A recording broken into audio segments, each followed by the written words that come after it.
Hello বন্ধুরা, তোমরা সবাই কেমন আছো? আশা করি ভালো আছো, সুস্থ আছো। আমি খুব ভালো আছি। তো আজ সারাদিন ব্যস্ততা, মানে আজ মনসা পুজো, তার জন্য রান্না। তো আজ আমরা শ্রাবণ মাসে রান্না করব, তো ভাদ্র মাসে খাবো 1 মাস বাদ। তো কেক কাদের কাদের আছে অবশ্যই কমেন্ট করো। আর তার সাথে আমি আজ আর কি তোমাদের দাদা ভাইয়ের জন্মদিন, সেরকমভাবে সেলিব্রেশন না হলেও কিন্তু তার ছেলে তার জন্য কিছু একটা তার মতো যে টোপাই করেছে।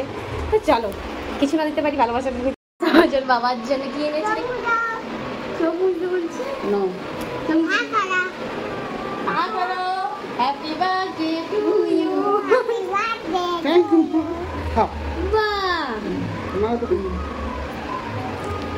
সত্যি এটাই আমার স্পেশাল গিফট। গিফট। মনে আর ভাষা পাচ্ছে না, মনে কিছু ভাষা পাচ্ছি না। মানে আজ সকাল থেকে কাল থেকে তো ভেবে রেখেছিল বাবাকে কি দেওয়া যায়। তো প্রথমে ভাবলাম যে আমি একটু চকলেট দেবো, না চকলেটটা দেওয়া যাবে না। বলছি কেক, আমি কেক বলছি কেকটা এত ছোটো কেকটা দেবো, আমরা এটাই ভালো, এটাই খুব ভালো বলবে।